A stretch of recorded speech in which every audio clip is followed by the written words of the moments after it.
जसं मी गेल्यावर म्हणायचे ना लोक की मुंबई किसी को खाली पेट नाही रखती.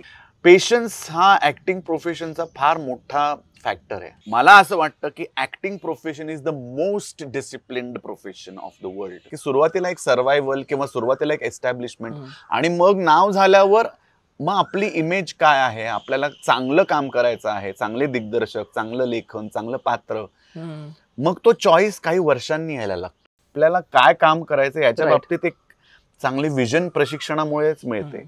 एक दुकान तुम्ही उघडता, मग त्याच्यामध्ये साड्या वेगवेगळ्या प्रकारच्या आहेत. मग पैठणी पाहिजे तर पैठणी घ्या, कॉटन पाहिजे तर कॉटन घ्या, कलकत्ता साडी पाहिजे तर कलकत्ता, शिफॉन पाहिजे घ्या, सगळं आमच्या दुकानात आहे. तुम्हाला काय पाहिजे ते आम्ही देऊ.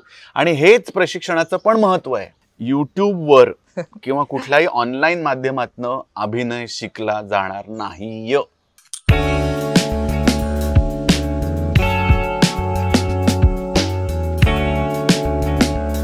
ते कोल्हापुरातला आपण बोलत होतो व्यावसायिक प्रश्न जेव्हा विचारल्यावर, हा तर मी म्हणालो की त्यात काय गैर आहे. तर त्यांना असं वाटलं की एकदम हा प्रश्न म्हणजे माझं उत्तर फार असं कसं काय प्रायोगिक रंगभूमी. आणि माझं असं मत आहे प्रायोगिक आणि व्यावसायिक असं काही नसतं. रंगभूमी रंगभूमी, फिल्म इज फिल्म. मग हे जे डिवायडेशन केलंय त्याच्याबद्दलचं तुमचं काय मत? कारण पुण्यामध्ये पण तुम्हाला डिवायडेशन दिसतंच, प्रायोगिक रंगभूमी, व्यावसायिक. प्रायोगिक मध्ये डिवायडेशन आहे की हे यांचा ग्रुप यांच्या नाटकाला जायचं नाही, यांच्या नाटकाला जायचं, किंवा यांनी नाटक केलं तर हे नाटक असंच असणार, बघा तरी आधी. तर त्यांच्याबद्दल तुमचं मत काय? पण हे ना, हे मी म्हणजे मी सुरू केलं एक थिएटर 1994 साली. तेव्हापासून आहे. BMCC ला स्टार्ट केलं का? नाही, आम्ही तेव्हा ना 1994 ला विभा देशपांडे सर आणि देवदत्त पाठक सर यांची मॉडर्न कॉलेजमध्ये एक कार्यशाळा चालायची 6 महिन्यांची. तर तिथे मी एनरोल केलं होतं आणि तिथून मग मला चांगलं लिफ्ट मिळालं. आणि मग माझा पहिला तेव्हा नाटक होतं विजय तेंडुलकर सरांचं मादी. अच्छा. आणि तेव्हा ती जी मुलगी होती जी ते नाटक बसवत होती ती शिल्पा चंदने, ती याच ललित कला केंद्राची विद्यार्थिनी होती आणि तिचं फायनल इयर प्रोडक्शन तिने बसवलं होतं. आणि तेव्हा ललित कलामध्ये बहुतेक 3च विद्यार्थी होते, किरण भुजबळ, शिल्पा चंदने आणि निसर्ग देशमुख. त्यामुळे ऍक्टर बाहेरनं बोलवायचे. हो. आणि मग त्या नाटकासाठी तिचं नाटक असलं तरी बक्षीस मला मिळालं होतं. त्याच्यामुळे. आणि हा मादी नाटकात जर तुम्ही वाचलं असेल तर स्त्रीला खूप जास्त संवाद आहेत आणि त्याला खूप कमी संवाद आहेत. तर असं ते मग तिथून सुरुवात झाली. आणि मग 94 साली हे मी सुरू केलं. तर तेव्हा हे जे डिवाइड आहे ना, हे तेव्हा पण होतं. पण मी फार काही त्याच्यामध्ये गुंतू शकलो नाही, कारण लगेच मी 94 ला ते मादी नाटक केलं आणि लगेच 95 ला माझं NSD ला सिलेक्शन झालं. त्याच्यामुळे आय लेफ्ट पुणे इन 1995. आणि NSD ला गेलं तिथे डिवायडेशन होतं का? नाही, तिथे नव्हतं. नाही, तिथे काही नसतं. कारण मुळातच तिथे थिएटर खूप कमी प्रमाणात होतं. जितकं आपल्या इथे होतं त्याच्या मानाने खूप कमी प्रमाणात होतं. रेशो बघितला तर नॅशनल स्कूल ऑफ ड्रामा किंवा आजूबाजूला मंडी हाऊस किंवा आणखीन काही दिल्लीतले थिएटर ग्रुप आहेत ते करतात, परंतु त्याचा रेशो फार कमी आहे. त्याच्यामुळे ऑडियन्स डिवाइड हा प्रश्न नाही आहे तिथे. तिथे रेशोचा मुद्दा येतो का मानसिकतेचा मुद्दा आहे? मानसिकता, हो, म्हणजे तेच साधारणतः तेच झालं ना की जर अगर कोई चीज कम है तो उसमें क्या डिवाइड करेंगे.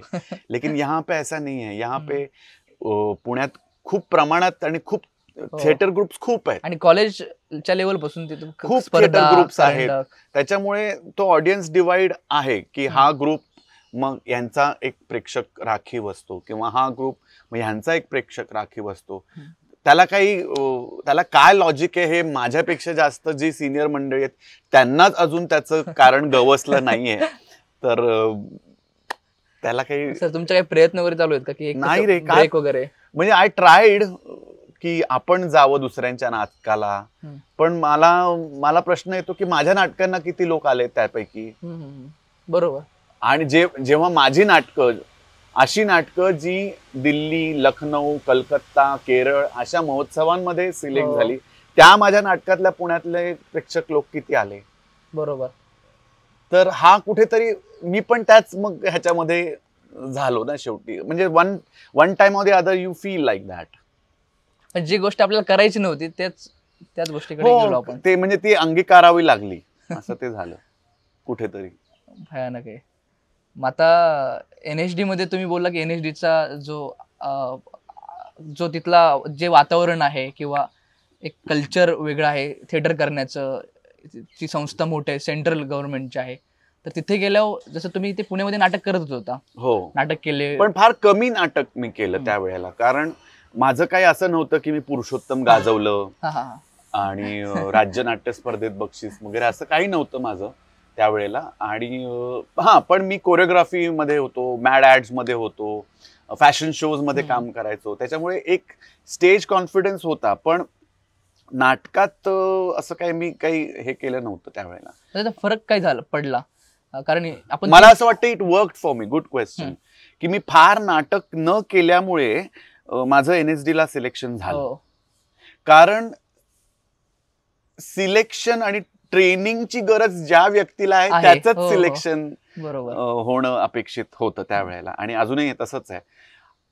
काय होतं की खूप तुम्ही नाटक केलेलं असलं ना की एक प्रकारची एक रिजिडिटी निर्माण होते. मी असे अनेक विद्यार्थी NSDत पण बघितले जे खूप नाटक करून आले होते आणि इथे खूप त्यांचं काम वाखाणलं गेलं होतं. त्याच्यामुळे ते जसे आले पहिल्या वर्षाला तसंच ते तिसऱ्या वर्षाला बाहेर गेले.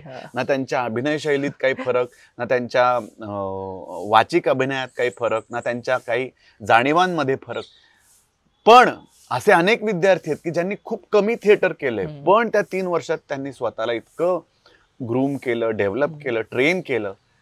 तर ट्रेनिंग इन्स्टिट्यूटचा तोच फायदा आहे. मला असं वाटतं की कुठल्याही थिएटर इन्स्टिट्यूटचा तोच दृष्टिकोन असतो की ज्या व्यक्तीला प्रशिक्षण देऊन तिचा कला प्रवास पुढे एका चांगल्या विजननी होईल, त्या व्यक्तीला सिलेक्शन, त्यातल्या व्यक्तीचं सिलेक्शन होतं. NSD मध्ये गेल्यावर अशा कुठल्या तुमच्या स्किलवर तुम्हाला वाटलं की अरे ह्या स्किल माझ्याकडे आहेत, किंवा बॉडीची कमांड किंवा व्हॉइस अशा कुठल्या तुम्हाला सापडल्या 3 वर्षामध्ये?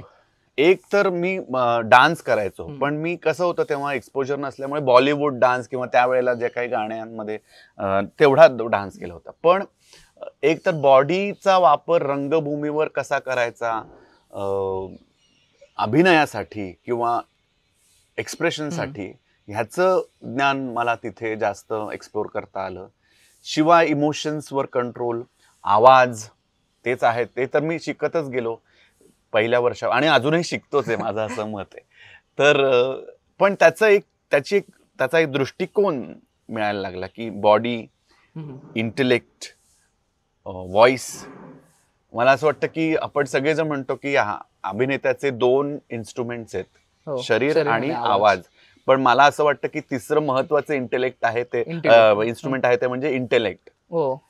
चांगलं शरीर आहे, चांगला आवाज आहे, पण ते वापरायची अक्कल नसेल तर काय उपयोग आहे.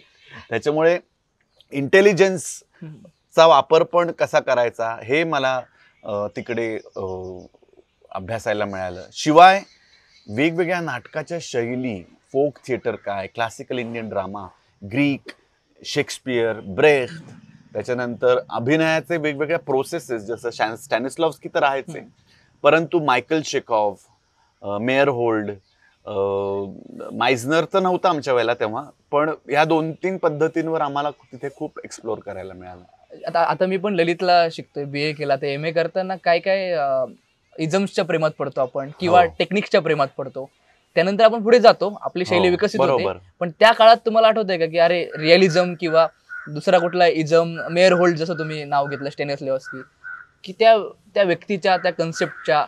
हो, मी ऍक्च्युली मायकल चेकॉव्ह यांच्या प्रोसेसला मी खूप अप्रिशिएट केलं त्यावेळेला, आणि ते मी त्यावेळेला केलं म्हणून कुठेतरी आजही माझ्यामध्ये, जेव्हा मी आत्ता नाटक डिरेक्ट करतो किंवा मी आत्ता अभिनय करतो, तर तशी जर संधी मिळाली, तसा जर फ्लो मिळाला, तशी जर मला बॅकग्राऊंड मिळाली, ग्राउंड मिळालं, तर मी नक्कीच मायकल चेकॉव्हची प्रोसेस फॉलो. ती प्रोसेस काय आहे थोडक्यात? खूप मोठं आहे ते, पण psychological gestures, psychological images, memories, body आणि इंटेलेक्ट याचा वापर, म्हणजे थोडक्यात सांगायचं तर माझ्या गुरुंनी जे मला सांगितलं ते असं आहे की Stanislavski is from outside to inside, whereas Michael Chekhov is from inside to outside, असं ते ढोबळमानाने त्याचं सांगता येईल. मग त्याच्यामध्ये बरेच फिजिकल मुवमेंट्स आहेत, जेस्चर्स आहेत काही जे कदाचित रिअलिस्टिक वाटणार नाहीत, पण त्याला एक व्यवस्थित एक बांध आहे, असं ते आहे. आणि त्याच्यानंतर पासआउट झाल्यानंतर तुमच्या अभिनयाची एक काही आपल्याला गोष्टी सापडतात की नाही? पासआउट झाल्यानंतर एकतर मला गोष्टी क्लिअरच होत्या की मला मुंबईत जायचंय, मालिकांमध्ये कामं करायची आहेत, सिनेमांमध्ये काम करायचंय. That was very clear. त्याच्यामुळे ही सगळी शिदोरी होती माझ्याजवळ, तो काही प्रॉब्लेम नाही. परंतु जेव्हा मुंबईत आपण जातो तेव्हा अनेक गोष्टी अनलर्न करून लर्न कराव्या लागतात. उदाहरणार्थ कॅमेरा ऍक्टिंग हे मला माहित नव्हतं, कारण NSDत तेव्हा कॅमेरा ऍक्टिंगचं काही लेसन्स नव्हते. तर मग कॅमेरासमोर ऍक्टिंग कसं करायचं, थिएट्रिकल ते वाटता कामा नये, ज्याला आपण ढोबळमानाने लाऊड असं काही वाटता कामा नये. शिवाय मुंबईत काय एक्सपेक्टेड आहे, काय चालतं मार्केटमध्ये. जेव्हा सर तुम्ही मुंबईला गेला, पहिला काही काळ जो असतो ज्यामध्ये आपण धडपडत असतो ऍक्टिंग करतानाही, आणि त्यात तुम्ही NSD केलंय, त्याचा एक वेगळा प्रभाव असतो. तर त्यावेळेस लोकांकडनं काय कमेंट किंवा स्वतःचे एक्सपिरियन्स?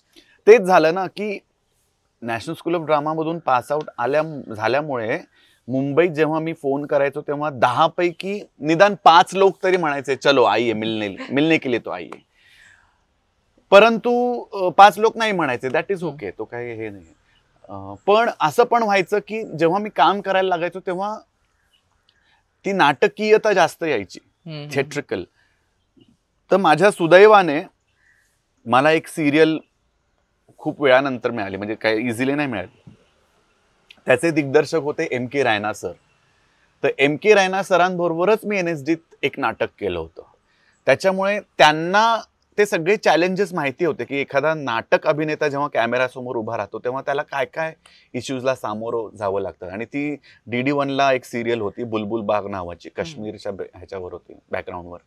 आणि ते मला ट्रेनिंग खूप महत्वाचं वाटलं की कारण माझेच सर होते, ते म्हणायचे गिरीश ये मत करो यार, ये लाऊडली मत करो, ठीक आहे बोलो, असं ते जे होतं. तर ते मला असं वाटतं की ते एक्सटेन्शन ऑफ माय ट्रेनिंग असं ते त्या मालिकेमध्ये झाल्यामुळे मला कळायला लागले की लुक्स काय आहेत, अँगल्स काय आहेत, फ्रेम काय आहेत, कसं कट झाल्यावर सुद्धा ऍक्शननी इमोशन होल्ड करून धरलं पाहिजे जेणेकरून एडिटिंगमध्ये फायदा होईल. ह्या सगळ्या गोष्टी मला तिथे शिकायला मिळाल्या. कारण एक तर तेव्हा चॅनल्स खूप कमी होते. आता हे तुम्ही जे मोबाईल्स तर नव्हतेच, मोबाईल फोनच नव्हते, 1999 सालची गोष्ट आहे. त्यामुळे मोबाईल फोन्स नव्हते, आमच्याकडे ते असे पेजर असायचे. तर त्याच्यामुळे हे काहीच आम्हाला माहित नव्हतं. चॅनल्स काय 1 किंवा 2च चॅनल्स होते तेव्हा. तर हे सगळं ते मी ऍब्सॉर्ब करत गेलो आणि त्याचा फायदा मला झाला. NSD नंतर तो झाला. आणि ती जेव्हा तुम्ही सिरियल केली त्याच्यानंतरचे ऍक्टर म्हणून काय अपडेशन आले की अरे त्याच्यानंतर? येस, हा खूप चांगला प्रश्न आहे की काय अपडेशन करावे लागले इनस्पाइट ऑफ NSD ट्रेनिंग. येस, एक तर कसं आहे, कुठल्याही इन्स्टिट्यूटमध्ये मला असं वाटतं, कुठलंही इन्स्टिट्यूट असो, मग ते ऍक्टिंगचं असो, MBAचं असो, MBBSचं असो, आयुर्वेदाचं असो, हॉटेल मॅनेजमेंट असो, इंजिनिअरिंग असो, तुम्ही तो जो शिकता तो सिलेबस आणि मार्केटमध्ये जे काय चाललंय ते व्यवसाय, ह्याच्यामध्ये काही ना काहीतरी फरक असतोच. जरी ते त्याच्यावर बेस्ड असलं तरी it is updating every day आणि ते खूप वेगळं वेगळं बनत असतं दरवेळेला. तर त्या सगळ्या ह्याला तुम्हाला ॲकस्टम व्हायला पाहिजे.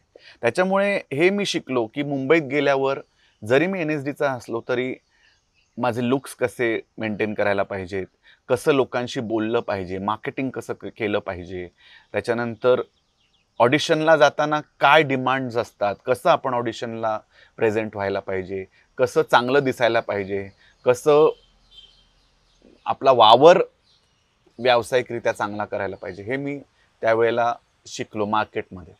हो सर, मुंबईला गेल्यावर एक त्यांची एक पद्धत आहे ऑडिशन देण्याची. पण सतत ऑडिशन देणं, सतत करणं, हाती काय लागणं न लागणं, मी तर आतापर्यंत जवळजवळ 100 ऑडिशन्स दिले असतील त्या काळात. म्हणजे मी कधीची गोष्ट करतोय, 1999 ते 2003 किंवा 4 असेल. राईट. आणि मला असं वाटतं की त्या फेज मध्ये मेंटली स्वतःला टिकवून ठेवणं किंवा त्या तिथे बरोबर. तर त्यावेळेस तुमचं काय हो, खूप फ्रस्ट्रेशन येऊ शकतं की काय काम मिळत नाहीये, पैशांची कशी तडजोड त्यात NSD करावी, नॅशनल स्कूल ऑफ ड्रामा आहे तरी पण रोल मिळत नाहीयेत, किंवा हवा तसा रोल मिळत नाहीये. हे तेव्हाही होतं, आताही कदाचित असेल. परंतु कसं आहे की आपल्याला पर्याय नसतो ना. मी स्वतःला नेहमी सांगायचो की आता मी रणांगणावर मी आता आलेलो आहे, आता मला लढण्याशिवाय पर्याय नाही. रणांगण सोडून तर मी जाणार नाहीये. त्याच्यामुळे पण एक आत्मविश्वास होता की आज नाही तर उद्या होईल. आणि कसं आहे, मुंबईत ना छोटी छोटी कामं मिळत राहतात. असं नाही की काम मिळत नाही मुंबईत. जसं मी गेल्यावर म्हणायचे ना लोक की मुंबई किसी को खाली पेट नाही रखती. तर कामं मिळायची. कधी जाहिरात मिळाली, मग 1-2 महिन्यांनी काहीतरी एक कॉर्पोरेट शूट आलं, मग काय झालं तर एखादा कॅमिओ मिळाला, असं होत होतं. परंतु जो एक ब्रेक थ्रू पाहिजे असतो तो मिळणं गरजेचं असतं. आणि त्याच्यासाठी थांबावं लागतं. त्याच्यासाठी पेशन्स हा ऍक्टिंग प्रोफेशनचा फार मोठा फॅक्टर आहे. आणि तो कुठे शिकवलं जात नाही, तो आपल्यालाच करावं लागतं. हो. हा, आणि आणखीन एक मला हल्लीच्या तरुण पिढीला सांगावंसं वाटतं की हे पेशन्स ठेवणं का गरजेचं आहे. कारण काम न नसण्याची जी फेज आहे त्याच्यामध्ये तुम्हाला फार धोके असतात. Specially addictions, frustrations, wrong company. आणि सर ते मला अजून एक मुद्दा ऍड करायचा आहे की आपल्या फील्डला असंही बदनाम केलेलं आहे. म्हणजे मी जेव्हा येत होतो या फील्डमध्ये तेव्हाच मला म्हणले की तू एकतर बाईंच्या आहारी जाशील नाहीतर व्यसनाच्या. हे जे असं काही नसतं त्याच्याबद्दलचं नाही. उलट मला सगळ्यांना हे सांगायचंय की मला असं वाटतं की acting profession is the most disciplined profession of the world. कारण ऍक्टर जेव्हा शूट करत असतो, ऍक्टर जेव्हा रिहर्सल करत असतो, ऍक्टर जेव्हा शोज करत असतो, त्याच्या व्यतिरिक्त ऍक्टरचं काम 24 तास चालू असतं स्वतःवर. राईट. त्याच्यामुळे शिस्तीला त्याला पर्याय नाही आहे. म्हणजे मी खातो काय, मी झोपतो किती है ना, माझं वेट काय आहे, माझा आवाज कसा आहे, माझं प्रेझेंटेशन कसं आहे, ह्याच्यावर सतत काम करावं लागतं. त्याच्यामुळे acting is the most disciplined profession. आणि जर तुम्ही बघितलं जे काही नामचीन ऍक्टर्स आहेत ते सगळे डिसिप्लिन्ड आहेत. सगळे. तुम्ही कुठलाही ऍक्टर घ्या, जो यशस्वी आहे तो डिसिप्लिन्डच आहे. त्याच्यामुळे हा जो भ्रम आहे की या व्यवसायात आल्यावर व्यसनाधीन होतात माणसं, कॅज्युअली घेतात हे फील्डला, कॅज्युअली घेतात किंवा चरित्रहीन होऊन जातात. माझं सगळ्यांना हेच म्हणत आहे. मी आता माझ्याकडे अनेक उदाहरण आहे जे कॉर्पोरेट, एज्युकेशन, बँक याच्यामध्ये माणसं आहेत आणि ती व्यसनाधीन आहेत आणि ती कॅरेक्टरलेस आहेत आणि ती जे काही सो कॉल्ड टॅबूज आहेत त्याच्यामध्ये इन्व्हॉल्ड आहेत. राईट. Yes sir. सर तुम्ही मुंबईला अनेक ऑडिशन दिले, जसं आपण अपडेशन पण झालं, पण जायच्या NSD पास आउट झाल्यावर एक मोटिव्ह असेल की मुंबईमध्ये जाऊन हे काम करायचं. मुंबईमध्ये गेल्यावर अजून एक मोटिव्ह असेल की हे काम करायचं. तर ते मोटिव्ह कसे बदलत गेले? हे बघ, मोटिव्ह असे बदलत गेले की सुरुवातीला तर स्ट्रगल आणि सर्व्हायव्हल हाच हेतू असायचा की किती पैसे मिळणार आहेत, मग माझं बिल जाणार आहे का, मग माझं घराचं भाडं जाणार आहे का, मग ट्रॅव्हलला मग रिक्षाने जायचं का बसने जायचं है ना, ट्रेननी जायचं का टॅक्सीने जायचं, मग नको आज हॉटेलमध्ये कशाला घरचंच खावं. त्याच्यामुळे हे सर्व्हायव्हल असल्यामुळे त्यावेळेला असं होतं की जे चांगलं काम मिळेल, ज्याच्यात पैसे असतील ते घेणं गरजेचं होतं. आणि मग नंतर, आणि हे प्रत्येक अभिनेत्याला सहन करावंच लागतं की सुरुवातीला एक सर्व्हायव्हल किंवा सुरुवातीला एक एस्टॅब्लिशमेंट, आणि मग नाव झाल्यावर मग आपली इमेज काय आहे, आपल्याला चांगलं काम करायचं आहे, चांगले दिग्दर्शक, चांगलं लेखन, चांगलं पात्र, मग तो चॉईस काही वर्षांनी यायला लागतो. सुरुवातीला बऱ्याचला म्हणजे अनलेस जर तुमचं घरचं चांगलं असेल. पण कसं आहे की इन्व्हेस्टमेंट पण खूप आहे. तुम्हाला PR करावं लागतं, तुम्हाला सेक्रेटरी अपॉइंट करावं लागतं, त्याच्यासाठी ती इन्व्हेस्टमेंट असतेच ना. पण सर मी ऑब्झर्व, पण आपल्याकडे आहे का ती? नाही. मग पण मी एक ऑब्झर्व केलंय की जे शिकलेले अभिनेते, जे स्वतःला सगळे शिकलेले असतात, फॉर्मली इनफॉर्मली, पण त्यांना असं वाटतं की चॉईस करताना मी हे चॉईस करणार. म्हणजे मी ललित पासआउट झालो तर मला असं वाटतं की अरे बेस्ट स्क्रिप्ट असावी किंवा हे असावं. हो, असायलाच पाहिजे ना. कारण तेच तर प्रशिक्षणाचं महत्व आहे, की आपल्याला काय काम करायचं याच्या बाबतीत एक चांगली विजन प्रशिक्षणामुळेच मिळते. पण व्यवसायामध्ये तसं होईलच असं नाही. ती सांगड कशी घालावी हा प्रश्न आहे. सांगड कधी आपलं कधी समोरच्याचं हे ऐकावंच लागतं. आता फॉर एक्झाम्पल नसरुद्दीन शाह असेल किंवा विक्रम गोखले सर असतील, नाना पाटेकर सर असतील, है ना, they are absolutely amazing actors आणि त्यांनी रंगभूमीवर खूप मानाचे दगड रोवलेले आहेत. पण तरी सुद्धा त्यांनी व्यावसायिक कामं केलेलीच आहेत ना, ज्याच्यामध्ये त्यांच्या धाटणीचं, त्यांच्या सेन्सिबिलिटीचं, त्यांच्या इंटेलेक्टचं काम ते नसेल. आणि ते फेअर आहे, त्याला काही हे नाही. It's a shop. एक दुकान तुम्ही उघडलेलं आहे, जे मला विक्रम गोखले सरांनी स्वतः सांगितलं होतं की एक दुकान तुम्ही उघडता, मग त्याच्यामध्ये साड्या वेगवेगळ्या प्रकारच्या आहेत. मग पैठणी पाहिजे तर पैठणी घ्या, कॉटन पाहिजे तर कॉटन घ्या, कलकत्ता साडी पाहिजे तर कलकत्ता, शिफॉन पाहिजे घ्या, सगळं आमच्या दुकानात आहे. तुम्हाला काय पाहिजे ते आम्ही देऊ. आणि हेच प्रशिक्षणाचं पण महत्व आहे की समोरच्याला काय हवंय हे जाणून घेऊन त्यानुसार त्याला डिलिव्हर करणं हेच प्रशिक्षण आहे ना. राईट. पण सर आत्ताच्या काळात काय झालंय, आजूबाजूला मित्रमैत्रीण बघतो जे ललित करत नाही किंवा NHD ला नाहीत, FTI ला नाहीत, त्यांचं असं म्हणणं आता सगळं युट्यूबवर अवेलेबल आहे, सगळंच ऍक्टिंगचे जे लेसन आहेत. अरे देवा, गुगलवर आम्हाला एक शब्द टाकला ऍक्टिंगचा तर सगळ्या टेक्निक्स मिळतात. तर आम्ही 2 वर्ष FTI का करू, 3 वर्ष ललित किंवा NHD का करू? तर त्याच्याबद्दल एक पहिला प्रश्न, युट्यूबवर किंवा कुठल्याही ऑनलाईन माध्यमातनं अभिनय शिकला जाणार नाही, हे माझं स्पष्ट मत आहे. कारण पहिली गोष्ट की ज्याने तो चॅनल उघडलाय, जो ते व्हिडिओज टाकतो, तो कोण आहे, त्याचा अनुभव काय आहे. दुसरं, शिक्षणाच्या बाबतीत असं आहे की it's all about giving energies to each other, interacting. एक सीन 50 वेळा, एक एक्सरसाइज 50 वेळा करून बघणं, हे जे ह्युमन कॉन्टॅक्टनी होणं शक्य आहे, ते कसं होणार त्या माध्यमात. त्याच्यामुळे फार मला सुद्धा काही मंडळी असे भेटली की भरत मुनींची नवरस थिअरी मी ऑनलाईन शिकतो, त्याच्यामध्ये जास्त लेक्चर्स आहेत. अरे हो, ते तू थिअरिटिकली शिकतोस, पण त्याचं प्रॅक्टिकल इम्प्लिकेशन तुला तिथेच करावं लागणार आहे. ते तू ऑनलाईन करून उपयोग नाही नुसता त्या फ्रेम समोर बसून. त्याच्यात तुला काय करणार आहे, तुझं व्हॉइस काय आहे, तुझं एक्सप्रेशन काय आहे, तुझी बॉडी काय आहे, कोण सांगणार आहे तुला.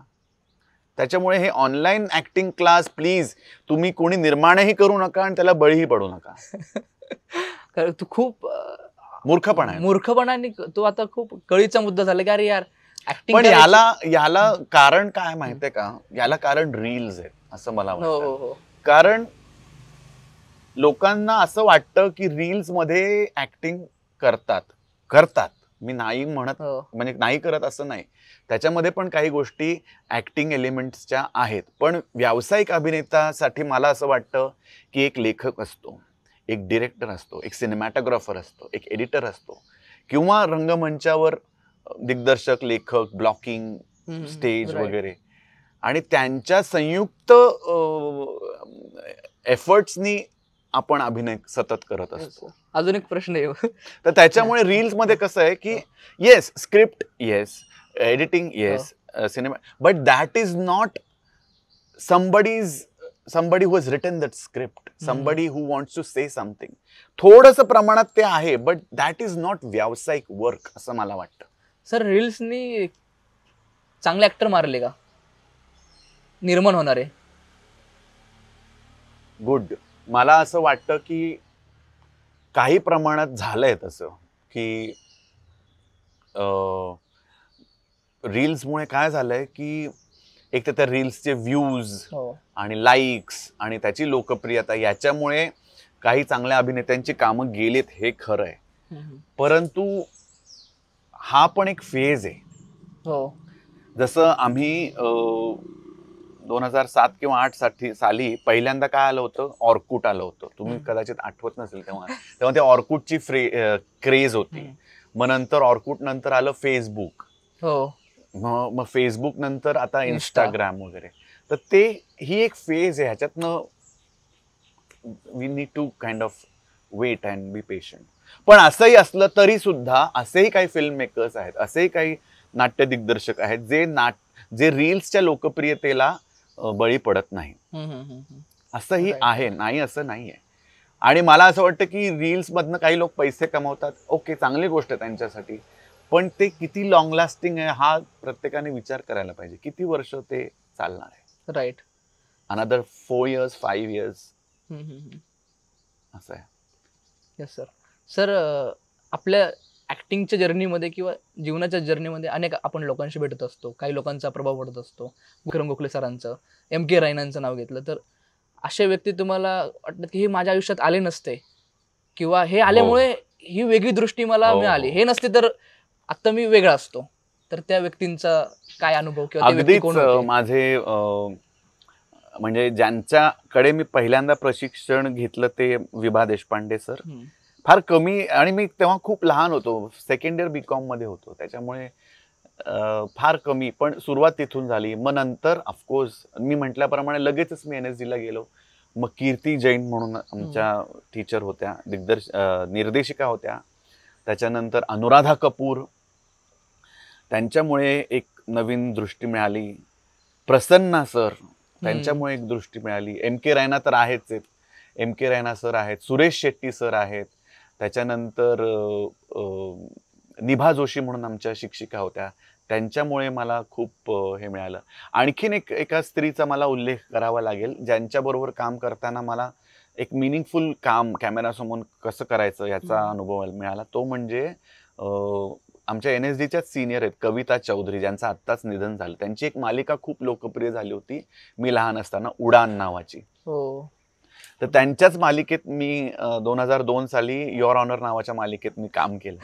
तर त्या बाईने मला शिकवलं की येस, कॅमेरा ऍक्टिंग आहे, पण त्याच्यामध्ये एक ऍक्टिंग स्टाईल कशी ठेवावी, रिअलिस्टिक ऍक्टिंग स्टाईल, किंवा ज्याला आपण त्या नेहमी म्हणायचं वो बीचवाला ऍक्टिंग करो, बीचवाला.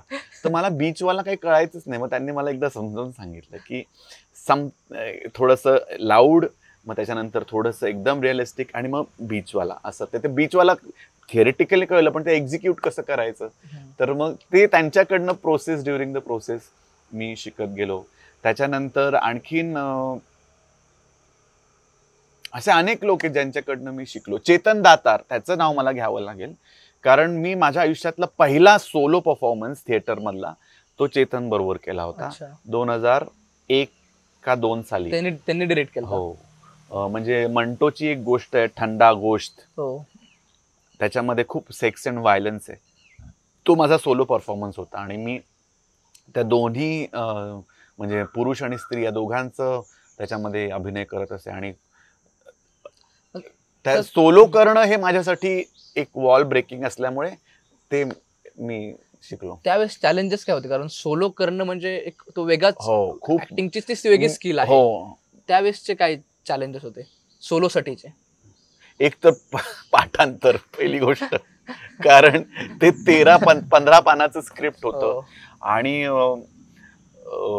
काय व्हायचं की आपण पाठ करतोय असं वाटायचं सुरुवातीला, आणि मग नंतर असं वाटायचं की नाही, हे ह्याच्यानंतर आहे का हे त्याच्यानंतर आहे असं.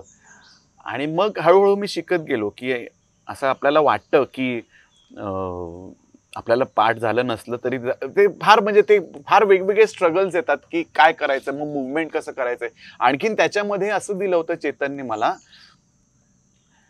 मला मुवमेंट्सच नव्हत्या त्या नाटकात. मला फक्त असं बांधून मी उभा आहे आणि समोर बघून अख्खा तो सोलो परफॉर्मन्स करतोय. जास्त चॅलेंज. हो, त्याच्यामुळे मेटाफिजिकली काय व्हायचं, आणि ती कथा जर तुम्ही वाचली असेल तर त्याच्यात खूप सेक्स, व्हायलन्स, रक्तबंबाळ ते एकमेकांना करतात, कोयत्याने मारतात वगैरे, आणि हे सगळं असं करून बोलायचं.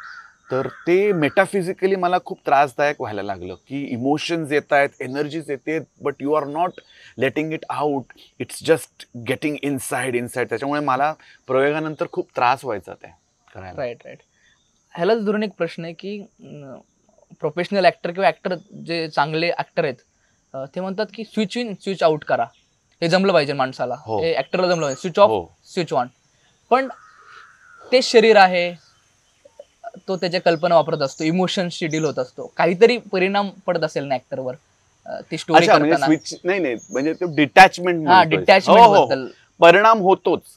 जसं मी जेव्हा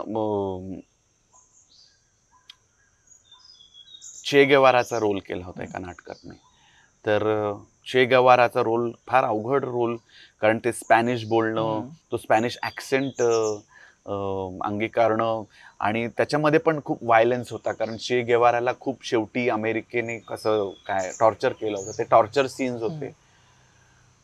तर पण त्याच्यासाठी त्याची ही मानसिकता, त्याची फिलॉसॉफी स्टडी करणं गरजेचं होतं. तर ते मी त्याच्या डॉक्युमेंटरीज, भाषणातनं, पुस्तकातनं स्टडी केली होती. तर कुठेतरी त्या ह्याचा परिणाम होतो. न करताच म्हणजे कितीही जरी तुम्ही डिटॅचमेंट करण्याचा प्रयत्न केला तरी थोडे दिवस ते राहतं. पण तरी सुद्धा आपल्याला एक लक्षात घेतलं पाहिजे की ती फिलॉसॉफी त्या व्यक्ती करता त्या काळात आणि त्यांच्या आयुष्यात ठरली. नॉट नेसेसरीली की ती फिलॉसॉफी, ती विचारसरणी किंवा ती मानसिकता माझी आहे. त्यामुळे ते डिटॅचमेंट होणं फार गरजेचं आहे. जसं काही लोक डिटॅचमेंट वेगळं आणि त्या भूमिकेच्या प्रेमात पडणं वेगळं. आपल्याकडे असे अनेक उदाहरणं आहेत की त्या भूमिकेच्या प्रेमात ते नाही आपण म्हणतो. राईट. मग तो ऍक्टर कसला, हो, पण ते डिटॅचमेंट करावीच लागते, नाहीतर मग पुढचा रोल कसा अंगीकारणार तुम्ही. त्याच्यामुळे मग डिटॅचमेंट करण्यासाठी काय करायचं, ते दार बंद करून टाकायची, मग त्याला काही पर्याय नाही आहे. Yes sir. विचारी अभिनेता, आपण 3 मुद्दे बोललो, बॉडी, आवाज आणि इंटेलेक्ट. विचार करणं, इंटेलेक्ट असणं. पण काही जेव्हा आपण काम करतो, थिएटर किंवा सिनेमा, आपण विचारी अभिनेता असल्यामुळे सरेंडर व्हायला प्रॉब्लेम येतो का, किंवा डिरेक्टरचे काही क्लॅशेस होतात का, याच्याबद्दलचे काय अनुभव आहेत का, किंवा तुमचे को ऍक्टर सोबतचे? नाही, मला असं, हे बघ, लेखकाला सरेंडरिंग 3 लेवल्सवर असतं. एक तर स्क्रिप्टला, दिग्दर्शकाला आणि पात्राला. राईट. है ना. तर ते सरेंडरिंग 3ही पातळीवर करायलाच पाहिजे अभिनेत्याने. विचारी काही लोक मी असे पण बघितले की मी हे कसं काय करू, हे तो कसा काय करेल. अरे ते लेखकाने लिहिलेलं आहे, ते दिग्दर्शकाला हवंय, ते कॅरेक्टरला हवंय म्हणून ते करेल. आणि तुझं इंटेलेक्ट वेगळं आहे, पात्राचं इंटेलेक्ट वेगळं आहे, लेखक आणि दिग्दर्शकाचं इंटेलेक्ट वेगळं आहे, हे आहे. त्याच्यामुळे सरेंडरिंग इज नेसेसरी. म्हणून तर ते आपण म्हणतो ना, भरत मुनींना काय म्हणलंय की त्या पात्रात पाणी टाकल्यावर त्या पाण्याला जो आकार येतो म्हणून त्याला पात्र म्हणतात. मग तर पाणी जर असं म्हटलं की मी त्या आकाराचा होणार नाही, तर मग कसं शक्य? नाही, कारण मी आजूबाजूला तसं नाही अभिनेते बघितलेत, ते आधीच जज करतात की अरे हे काम असं आहे, किंवा सरेंडर व्हायचा आजच्या काळात, किंवा मी माझ्या पिढीबद्दल बोलतो, सरेंडर व्हायचा एक प्रॉब्लेम आहे की इझिली सरेंडर होत नाहीत डिरेक्टरच्या प्रोसेसला. नवीन डिरेक्टर असेल, नवीन व्यक्ती असेल, त्यांच्या विजन वाईज काही गोष्टी असतील, पण ऍक्टरचं काम आहे सरेंडर होणं, जसं पात्रात विलीन होणं. आणि कसं आहे, परफॉर्मन्स काय तो शेवटी प्रेक्षक म्हणतील की तू हे असं का केलं, तर मी म्हणू शकतो ना की मला डिरेक्टरने सांगितलं होतं, माझ्या डोक्याने. एक उदाहरण द्यावं असं वाटतं मला. महेश एलकुंचवार सर आम्हाला जेव्हा शिकवायला आले होते तेव्हा त्यांनी एक सांगितलं होतं की अभिनेत्याने वुमन होणं खूप गरजेचं आहे. Woman not in terms of gender, woman in terms of creating and surrendering.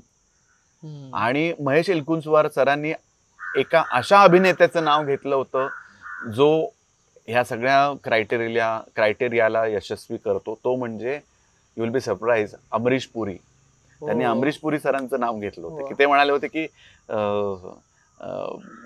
He is one of the greatest women that I have seen in terms of surrendering.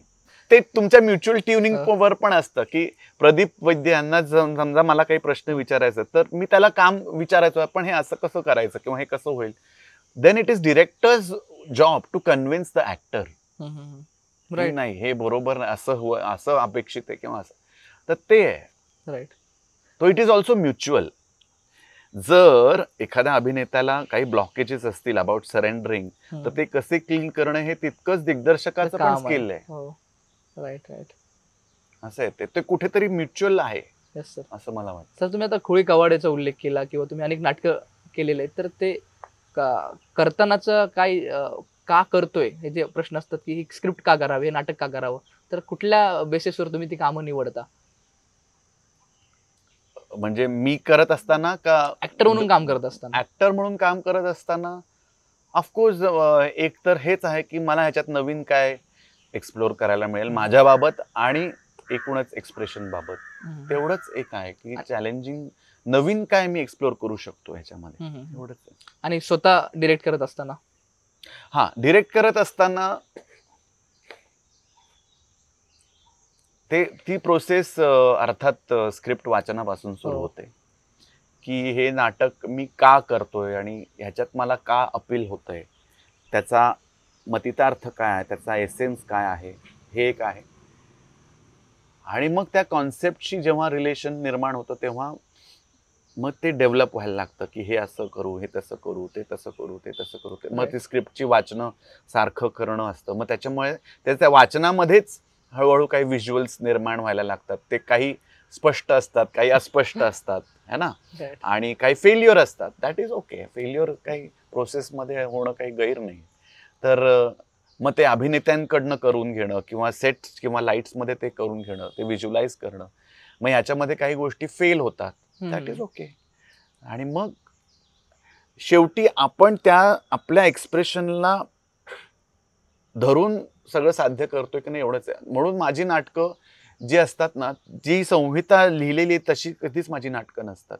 They are very different from the written script. कारण तसंच्या तसं नाटक करायचं तर मग कशाला करायचं. पण त्याच्यावर माझं काय एक्सप्रेशन आहे, त्याच्यावर माझा काय विचार आहे, त्याच्यावर माझं काय डिझाईन आहे, हे मी साधण्याचा प्रयत्न करतो. जसं मी सांगतो, बाकी इतिहास मी केलं होतं 2019ला. त्याच्यामध्ये 3 ऍक्ट्स आहेत. तुम्ही माझं वाचलं असेल तर. माझ्या बाकी इतिहासमध्ये फक्त एकच ऍक्ट होता. अच्छा. कारण that is what my design was. आणि मग त्याच्यामध्ये आम्ही खूप ॲब्सर्ड मोमेंट्स आणले होते, फिजिकल थिएटर आणलं होतं, असं ते सगळं केलं होतं. पण त्याच्यामध्ये जी असलेली मोनोटोनी आहे, आयुष्याची जी एकसूरता आहे, स्ट्रगल्स आणि चक्रात अडकणं आहे, ते मला तसं एक्सप्रेस करावं लागलं. जसं आता मी विन्सेंट व्हॅन गॉगचे काही प्रयोग करतो. तर विन्सेंट व्हॅन गॉग जेव्हा त्यांनी स्वतःचं एक्सप्रेशन त्याच्या पेंटिंग्समधनं सुरू केलं तेव्हा लोकांनी ते अर्थातच झिडकारलं, पण तो थांबला नाही. आणि आज मला खूप आनंद आहे की आत्ता विन्सेंट व्हॅन गॉगचं जे प्रदर्शन आहे ॲम्स्टरडॅममध्ये, त्याला 6 महिने तिकीट वेटिंग आहे. 6 months असं आहे. आणि अर्थात विन्सेंट व्हॅन गॉगची पण मी भूमिका आत्ता केली, यामुळे मला खूप आनंद आहे. अशा भूमिका मला जर हे की ह्याच्यातनं मला काय एक्सप्रेशन आहे, ह्याच्यातनं मला काय शिकायला मिळतं, अशा भूमिका मी शोधतो. सर कॅरेक्टर कडनं शिकायला मिळतं त्याच्याबद्दल व्हॅन गॉग आणि तेच ना, फिलॉसॉफिकली पण शिकायला मिळतं. जसं चे गेवारा आहे, विन्सेंट व्हॅन गॉग आहे, संगीत चौबदर मधला अर्जुन आहे, ते पण एक आहे. त्याच्यामुळे भूमिका पण तुम्हाला प्रगल्भ करतच जाते, प्रश्नच नाही. Right right right. सर मी परेश रावलची एक रील बघितली होती. त्यांनी नसरुद्दीन शाहचा उल्लेख केला होता की शिकतात सगळेच, NHD पास आउट होतात, ललित किंवा सगळे शिकतात, पण पुढे थिएटर कंटिन्यू करत नाही. तुम्ही थिएटर कंटिन्यू करताय, तर त्यामागे कुठली गोष्ट इन्स्पिरेशन किंवा कुठली गोष्ट तुम्हाला वाटते की हे थिएटरच करू शकते? गुड. मी जेव्हा NSDतनं गेलो तेव्हा मी म्हटल्याप्रमाणे माझा फोकस त्यावेळेला क्लिअर होता की सिनेमा, टेलिव्हिजन, जाहिराती याच्यामध्ये काम करायचं. ते मी केलं. 2098ला मी पास्ड आउट झालो. त्याच्यानंतर मी थिएटर केलं ते चेतन दातार बरोबर 2001ला 2 नाटकं केली, श्यामसखी नावाचं आणि थंडा गोष्ट. पण मग नंतर परत त्यावेळेला सायमल्टेनियसली हे चालूच होतं की मालिकांमध्ये कामं, जाहिरातींसाठी स्ट्रगल करणं वगैरे, ते चालूच होतं. पण मग नंतर 2003-04 नंतर डेली सोपची कॉन्सेप्ट आल्यामुळे डेली सोपमध्ये मी खूप बिझी झालो आणि मग 13 पर्यंत मी खूप डेली सोप्स करत राहिलो. आणि मग मला असं वाटलं की आता कुठेतरी आपल्याला आणखीन वेगळा अनुभव घ्यायला पाहिजे किंवा बेसिक्सकडे जायला पाहिजे किंवा रूट्सकडे जायला पाहिजे आपल्या. म्हणून मग मी पागल की डायरी नावाचा माझा एक सोलो लू शूनच्या कहाणीवर आहे तो केला. तर प्रत्येकाने थिएटर करायलाच पाहिजे असा माझा काही दृष्टिकोन नाहीये. So that is their choice, that is their freedom. पण थिएटर केल्यामुळे फायदे होतात, थिएटर केल्यामुळे एनरिच होतो माणूस, ते तर सगळ्यांनाच माहिती. पण प्रत्येकाला त्याच्या कदाचित व्यावसायिक त्यांच्या डिमांड्स असतील त्यावेळेच्या, त्यामुळे त्यांना जमत नसेल. त्यामुळे पण दॅट करू नये किंवा करावं हा प्रत्येकाचा चॉईस आहे असं मला वाटतं. राईट. आणि परिस्थिती पण आहे. हो. दुसरी एक गोष्ट, तुम्ही ट्रेंड आहात, इन्स्टिट्यूट मधनं आहात म्हणजे तुम्ही चांगले अभिनेता आहात असंही काही नाहीये. आणि तुम्ही इन्स्टिट्यूट मधनं नाही आहात म्हणजे तुम्ही वाईट अभिनेता आहात असंही काही नाहीये. आणि सर मला हाच प्रश्न जोडून आहे की मी माझ्या मित्रांना भेटतो आसपास जे बाहेर प्रायोगिक रंगभूमी काम करतात, स्पर्धा करतात किंवा काही नाटकं करतात. बरोबर. ते बघताना सारे तू ललितच आहे किंवा ते एक न्यूनगंडाची एक भावना असते ना, त्याच्याबद्दल एकदा आपल्याला बोलता आलं तर असं काय नसतं की ट्रेंड असणं. आता सुद्धा पुण्यात काही नाटकांमध्ये मी जेव्हा काम केली पुण्यात आल्यावर, तेव्हा काही अभिनेते मला म्हणाले, आयला आम्हाला सुरुवातीला लोकांनी पण सांगितलं होतं आणि आम्हाला पण वाटलं होतं अरे तो तर NSDचा आहे, तू त्याच्याबरोबर काम करतोय बघ कसं वगैरे. पण म्हणे आम्ही जेव्हा काम करायला लागलो तेव्हा आम्हाला असं काहीच वाटलं नाही वगैरे. तर एक प्रोसेसमध्ये सगळे लोक इन्व्हॉल्ड असतात. प्रत्येकाची शिकण्याची इच्छा असते, प्रत्येकाची एक्सप्लोर करण्याची इच्छा असते. त्याला ट्रेनिंग असणं, अनुभव असणं, येस त्याचा हे असतोच, काय एक ॲडव्हान्टेज असतो. परंतु प्रोसेसमध्ये सरेंडरिंग सगळेच जण असल्यावर त्याला काही तू ट्रेंड आहेस किंवा तू इन्स्टिट्यूट मधून आलेला आहेस किंवा नाही आहेस ह्याला काही हे नाही. किंवा ट्रेंड असणाऱ्याला त्याची खिल्ली पण उडवली जाते किंवा मजा पण घेतली जाते. हो, हेही होतं. जसं तुम तो क्या NSD से हो. आणि मग मला पण हे फेस करावं लागलं बाय द वे. जेव्हा मी मालिकांमध्ये कामं करायला लागले तर काय NSD का वा असं ते सगळं झालेलं आहे माझ्या बाबतीत. पण आता मी तेव्हा विचार करायचा होता, अब है तो है ना, उसमें मैं क्या कर सकता हूँ, और तुम नहीं हो मैं हूँ. तो अभी उसमें कोई मतलब ये नाही. एक डिवायडेशनच आहे एक वेगळ्या प्रकारचा. नाही, कसं असतं, मला असं वाटतं की inferiority complex always comes on the vehicle of arrogance. ते कुठेतरी सबकॉन्शियसली आपल्याला नाही मिळालं किंवा आपण नाही करू शकलो किंवा हे काय वेगळं करणार आहे, त्याचं कुठेतरी ते हे असतं. आणि असं पण आहे की काही ट्रेंड ऍक्टर्सनी सुद्धा घाण करून ठेवलेली, तेही आहे. मैं ऑनेस्टली सांगतो, ऐसे बहुत सारे लोग हैं जो इंस्टीट्यूट से हैं लेकिन शायद वो अच्छा काम नहीं कर पाए या शायद वो जर्नी उस तरह से नहीं कर पाए. राईट. म्हणजे मी कालच एका मैत्रिणीसोबत होती, ती मुंबईला आता ती काम करते ऍक्टर म्हणून. तर ती मला म्हणली की एक ललितचा डिरेक्टर आहे, चांगला डिरेक्टर आहे, तो मालिका वगैरे करतो. तर त्याला ललितचं नाव सांगायचं नाही, मी ललितचा पास आउट विद्यार्थी आहे हे सांगायचं नाही. जर हे सांगितलं तर तो तुला कधीच काम देणार नाही. असा ती म्हणली, असा माझा अनुभव आहे. किंवा ती मला जस्ट नॉर्मली बोलत होती. तर हे एक हा कडवटपणा काय येतो, हा काय येतो. आणि आपण तुम्ही NSD चे पासआउट असले तरी तुम्ही NSD नाही आहेत किंवा मी ललितचं असलं तरी संस्थेला जे काय हे केलं जातं, ट्रोल केलं जातं. हे बघ कसं आहे, संस्था आहे, ट्रेनिंग इन्स्टिट्यूट काही सगळे चांगलंच शिक्षण देतात. राईट. पण तुम्ही त्यातनं काय घेता हे महत्वाचं. कारण हे परफॉर्मिंग आर्ट आहे. हे काय असं नाही की मी फळ्यावर लिहिणार A² + B² = C² आणि तू तुझ्या नोटबुक मध्ये नोट डाऊन करणार आणि मग ते परीक्षेत, असं नाहीये ना. हे परफॉर्मिंग आर्ट आहे. त्याच्यामुळे तुम्ही स्वतःवर किती काम करता ह्याच्यावर बऱ्याच गोष्टी अवलंबून असतात. तुम्ही जर त्या शिकण्याच्या प्रोसेसला, शिकण्याच्या मानसिकतेने सरेंडर नाही झाला तर तुम्ही कधीच शिकू शकणार. मग त्याला इन्स्टिट्यूट मध्ये जा किंवा न जा. आता नाना पाटेकर सर कुठे इन्स्टिट्यूट मध्ये कुठल्या, पण त्यांनी विजयाबाईंच्या त्या प्रोसेसला सरेंडर केलं. शिकण्याची त्यांची वृत्ती त्यांनी मेंटेन ठेवली. विक्रमजी असते. राईट. तर शिकायचं त्याला शिकू शकतो कुठे. Right sir. ह्याला जोडून एक प्रश्न आहे जो सतत लोक विचारतात किंवा बोलत असतात की अभिनय ही उपजत कला, काही लोक बोलतात. आणि काही म्हणतात की अभिनय ही उपजत कला नाहीये किंवा ती स्किल प्रॅक्टिसिंग होऊ शकते, याच्याबद्दलचं काय मत आहे तुमचं? नाही कळलं मला प्रश्न. म्हणजे काही लोक म्हणतात की इनबॉर्न ऍक्टर असतो, ऍक्टर हा बाळाचे पाय पाळण्यात दिसतात, जसं अरे हो, बाळाचे पाय पाळण्यात दिसतात, पण त्याला तालाचं समज कोण देणार? बरोबर. त्याला नाचता मला अनेक जो ट्रेनिंगसाठी पण येतात आणि म्हणतात, ओ आमची पिंकी बघा ना, लय चांगला डान्स करते, तिला कुठं चान्स आहे का, बघा ना. अरे पिंकी चांगला डान्स करते, पण म्हणून ती काही व्यावसायिक डान्स नाही करू शकणार ना. बरोबर.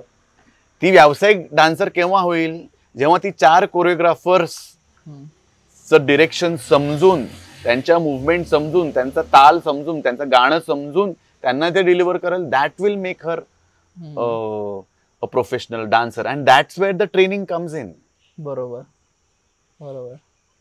गायकी तर तुम्ही कुठे पण गाता, तुम्ही मैफिलीत गाता, बाथरूम मध्ये गाता, 4 लोकांसमोर गाता, ऑर्केस्ट्रात गाता, but that doesn't make you a professional singer.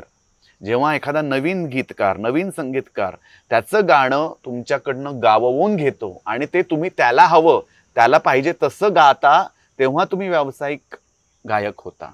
आणि तिथे ट्रेनिंगची गरज असते. बरोबर सर. हे माझं म्हणणं. मग ट्रेनिंग, मग ते इन्स्टिट्यूट मधलं असेल किंवा तुम्ही शिकत जाता तेही असेल. राईट. असं माझं म्हणणं. Right right. सर ऍक्टर म्हणून जो एक प्रश्न मी तुम्हाला आधी बोललो होतो की ऍक्टर म्हणून आपण अनेक कॅरेक्टर करतो, तर एखादा कॅरेक्टर मिळायला आपल्याला तो सापडतच नाही. अरे याचा सूर सापडणं किंवा एक कॅरेक्टरच दिसत नाही, किंवा काय करावं याचं प्रयोग जवळ येत असतो, किंवा परफॉर्मन्स करायचा असतो. तर ह्याच्याबद्दलचे काय अनुभव तुमचे? मला एकच तसा अनुभव आला होता, एकच, तोच चे गवाराच्या वेळेलाच आला होता. कारण एकतर ते स्ट्रॉंग कॅरेक्टर आहे, साऊथ अमेरिकन रेव्होल्युशनरीचं, ती स्पॅनिश भाषा, तो ऍक्सेंट आणि त्याची बॉडी, ते सगळं कसं काय, कारण खूप कमी डॉक्युमेंटेशन त्याच्या बाबतीत. बरं, मला तेही करायचं नव्हतं की काय म्हणतात त्याला, कॉपी. म्हणजे कॉपी करणं म्हणजे हे काही नाही ना, पण मला माझा चे गेवारा त्यातनं निर्माण. तर त्यावेळेला खूप मला हे झालं होतं. पण माझ्या दिग्दर्शक त्यांनी मला सांगितलं की गिरीश, वो कैरेक्टर ना तुम्हें कहीं पे भी मिल जाएगा, तुम बस सोचते रहो उसके बारे में. जसं काही अभिनेत्यांना टॉयलेटमध्ये कॅरेक्टर मिळाले, आंघोळ करता करता मिळाले, हा, तसं मला मी विचार करत होतो काय करावं कसं करावं. मी कुठेतरी फ्लेम युनिव्हर्सिटीत जेव्हा मी शिकवायला जातो, तेव्हा मी असा कॉरिडॉर मधनं चालत होतो आणि मी विचार करत होतो, यार की क्या वो स्पॅनिश कैसे, कसं काय करायचं, त्याचा आवाज कसा शोधायचा त्या पात्राचा. आणि मग मी म्हंटल चलो देखते, यो सोय चे गेवारा. लगेच मी शुभदीपला फोन लावला, शुभदीप, यो सोय अर्नेस्तो चे गेवारा, hasta siempre comandante. Girish done. ये. तर हे जे आहे, तर हे तुम्ही त्याच्यामध्ये असता. आणि जसं विजयाबाईंनी पण एका इंटरव्ह्यू मध्ये तो ब्रेक थ्रू मिळावा लागतो तो कुठेतरी, आणि त्याच्यासाठी सतत ते चंदन उगाळत बसावं लागतं असं ते आहे. Right sir. तुम्ही ब्रेक थ्रू म्हटल्यानंतर मला एक अपोजिट प्रश्न सुचलाय की सतत काम करत करत आपण करत राहतो, हे काम ते काम ते काम, पण गॅप किती महत्वाचा असतो, एक ब्रेक मिळणं किती महत्वाचं असतं. असा पण काही दिवस असणं गरजेचं असतं ज्याच्यात तुम्ही काही करत नाही आहात, ज्याच्यात तुम्ही लोळताय. वाचन पण नाही, कारण वाचन म्हटलं की परत तिथे ती एक प्रोसेस सुरू होते, व्हिज्युअलायझेशन. पण ते फार गरजेचं आहे. आणि त्याला काय कारण हे मला तरी अजून गवसलं नाही, आणि मला त्याच्यात जायचं पण नाही.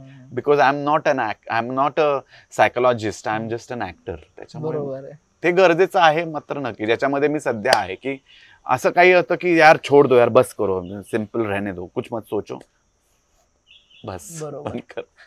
नाही, मी असे खूप ऍक्टर बघितलेत की काम करणं खूप महत्वाचं आहे, पण कामासाठी हेल्थची काळजी न घेणं, किंवा बाकीच्या गोष्टींचं काहीच फिकीर न करणं, किंवा कुटुंबाशी कनेक्ट न राहणं, याच्याबद्दलचं तुमचं काय मत आहे? आपण एका प्रोफेशनमध्ये, मी मान्य करतो, काही असे पण कलाकारांचे मी किस्से ऐकलेत की इकडे काय प्रयोग करतात तिकडे कोणतरी वारलेला आहे किंवा दुःखद घटना घडलेल्या आहेत. हो, हे माझ्या बाबतीत पण झालंय. संगीत चौबरचा आमचा प्रयोग होता आणि माझे वडील त्यांना एक फार आजारी होते ते त्यावेळेला, आणि तरी पण जाऊन मी प्रयोग केला आणि चांगला केला. तो गॅप घेणं, काम, कुटुंबाशी कनेक्ट राहणं किती महत्वाचं आहे. कलाकार महत्वाचं आहे, खूपच महत्वाचं आहे. कारण काय माहितीये, ऍक्टिंग किंवा कुठलंही आर्ट सॉलिट्यूड डिमांड करतं असं मला वाटतं. सॉलिट्यूड म्हणजे एकांत. पण एकांत आणि एकटेपणा याच्यात फरक आहे. Solitude and loneliness, there is a difference. तर इमोशनल सपोर्टसाठी पण आपल्याला काही माणसांची गरज लागते, तर ती ठेवणं गरजेचं आहे. आणि शिवाय जसं तू म्हटलास तसं काही माणसं त्या सॉलिट्यूडमध्ये इतके लोनली होऊन जातात की मग ते वेगळ्या मार्गांना लागतात. अशी अनेक उदाहरणं आहेत आपल्या बाजूला. मग ते तुमच्या कुटुंबांपासनं, नातेसंबंधांपासनं, मित्रांपासनं दूर जातात आणि मग ते एका वेगळ्या गर्तेत जातात, आणि ते फार धोकादायक आहे. राईट. तर ते स्वतःला सावरणं खूप गरजेचं आहे. कारण आता फॉर एक्झाम्पल विन्सेंट व्हॅन गॉगचं जर आपण घेतलं, तर विन्सेंट व्हॅन गॉगच्या बाबतीत पण आपल्याला अशा अनेक गोष्टी ऐकिवात आहेत की तोच एकटेपणा, तोच रिलेशनशिप फेल्युअर्स, त्याच्यानंतर आर्टिस्ट म्हणून एक्सप्रेशनला कोणी वाव किंवा हे न देणं, तर ते त्यावेळेला त्यांच्या बाबतीत झाल्याचं आपण वाचतो, ऐकतो. पण तुम्ही काय विन्सेंट व्हॅन गॉग बनायची काही गरज नाहीये. मला म्हणायचं होतं की कलाकार होणं म्हणजे त्या भावना जगणं, हे जे काय आपल्या इथे आहे की ऍक्टर होणं विशेषतः, जसं व्हॅन गॉगनी त्याच काळात त्यांचे क्रिएटिव्ह पेंटिंग खूप चांगल्या आल्या आणि त्या आजही अजरामर आहेत त्या पेनफुल काळात. पण लोक घेताना, आत्ताची जे ऍक्टर लोक असेल किंवा आर्टिस्ट लोक घेताना त्याला वेगळ्या प्रकारे रिसीव्ह करतात की हा तसं पेन पाहिजे मला. मग तर त्या पेनमध्ये ढकलणं किंवा काहीतरी इल्युजन तयार करणं. हा नाही, इल्युजन नका करू. पेन नसेल तुमच्या आयुष्यात तर नका आणू उगाच. कशाला म्हणजे विकतचं दुःख नको नको, तसं काही गरज नाहीये. तुम्ही सुखीच राहा ना शेवटी. त्याच्यामुळे हे काही हे जे तू म्हणतोयस ना की काही गोष्टींसाठी, काही एक्सप्रेशन निर्माण करण्यासाठी, काही डिझाईन निर्माण करण्यासाठी मी या झोनमध्ये जातो, म्हणजे जसं म्हणतो त्या व्यक्ती त्या बायकांसोबत त्या परिस्थितीमध्ये राहिलेला आहे त्या तिथे. अरे पण माझं म्हणणं काय माहितीये, त्यांचं आयुष्य वेगळं होतं, तुमचं आयुष्य वेगळं आहे. विन्सेंट व्हॅन गॉग हा एकच होऊ शकतो ना, मंटो साहब एकच होऊ शकले, अमिताभ बच्चन एकच आहे ना. सो नॉट नेसेसरीली की त्यांचं जे काही प्रवास आहे तो तुमचा असेल. सो वाय, तुमचा प्रवास आहे. राईट. सर, ऍक्टिंग, मी ऍक्टर झालोय किंवा एखादा व्यक्ती ऍक्टर झाला, तुम्ही ऍक्टर झालात, तर ह्याचा एक निष्कर्ष असा लावला जातो की फेमस असणं, किंवा ऍक्टरला असं वाटतं की मी चांगला ऍक्टर झालोय म्हणजे मी जास्त लोकांपर्यंत पोहोचलोय, फेमस झालोय. त्याच्याबद्दलचं काय तुमचं मत आहे? Acting is equal to famous, हे जे काही प्रकरण चिकटलेलं आहे ऍक्टिंगला, आणि त्यामुळे मी आलो होतो त्या गोष्टी मग ग्लॅमरमुळे. पण काही गोष्टी ऑनेस्टली मी सांगतो, माझ्या बाबतीत सांगतो की मी of course fame is definitely soothing me, की मी तेव्हा खूप मालिका, चित्रपट केले, अनेक पुरस्कार मिळाले, तर येस ते कम्फर्टिंग आहे.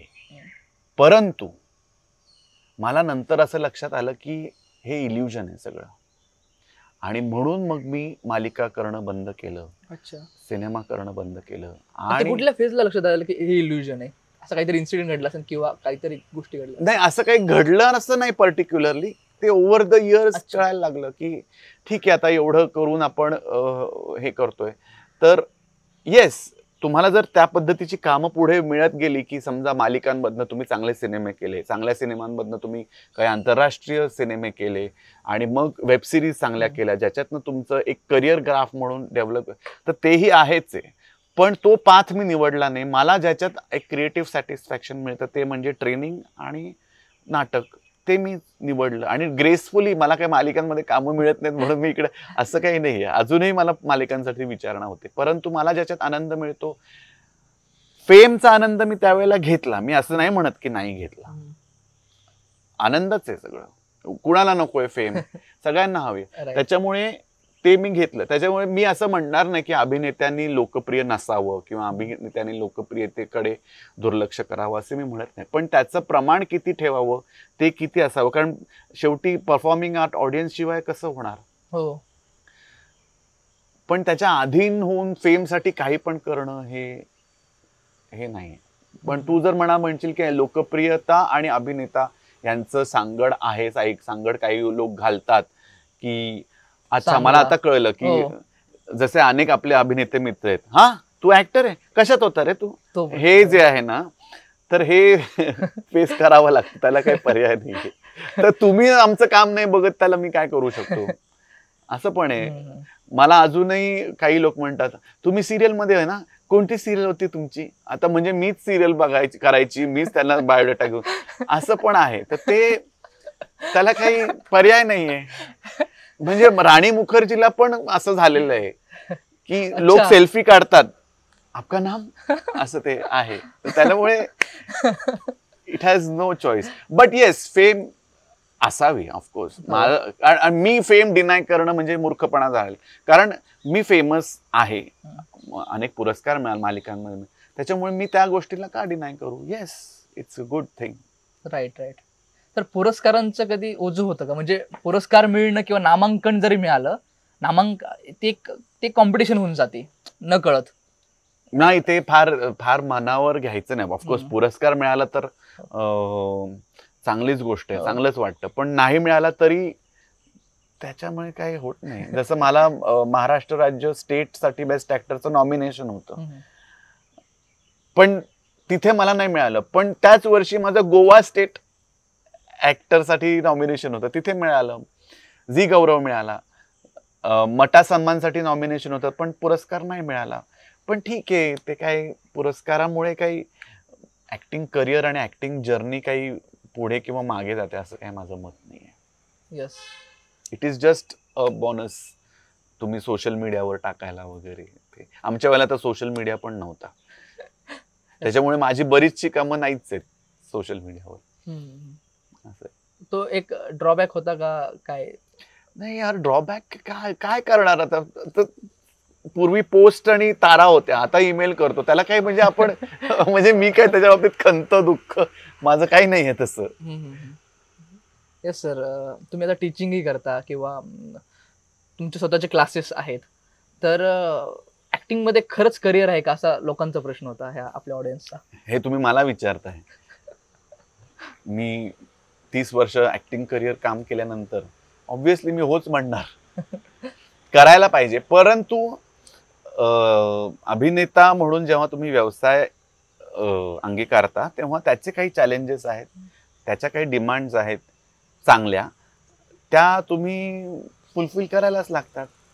जसं तुम्ही फ्लाईट पर्सर व्हायचं ठरवता आणि तुम्ही म्हणाल की मला उडण्याची भीती वाटते, तर मग कसं व्हाल फ्लाईट पर्सर.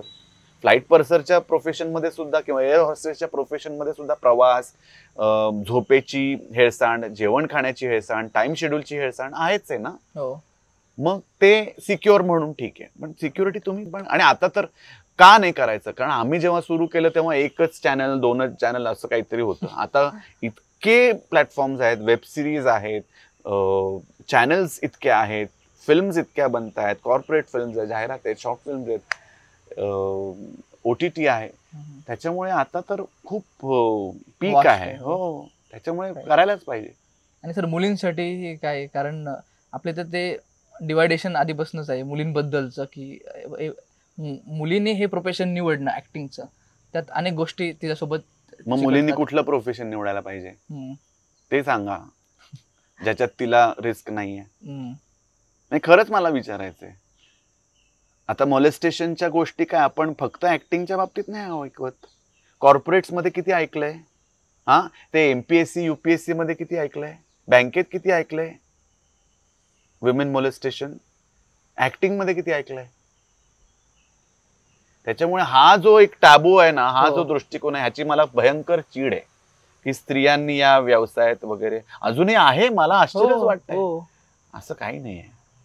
आता स्त्रिया पण एवढ्या इंटेलिजंट आहेत, स्त्रिया हुशार आहेत, सक्षम आहेत, की त्यांना कळत असतं की कोण आपल्याकडे कुठल्या दृष्टीने बघतोय आणि आपण स्वतःचा कसा वापर करू देऊ नाही द्यायचा आहे. हे प्रत्येक स्त्रीला पण माहिती आहे आता. मग आता स्त्रीच कशाला, मग मुलांनी पण जायला नाही पाहिजे मग. त्याच्यामुळे हा काही दृष्टिकोन कोणी करू नये असं मला वाटतं.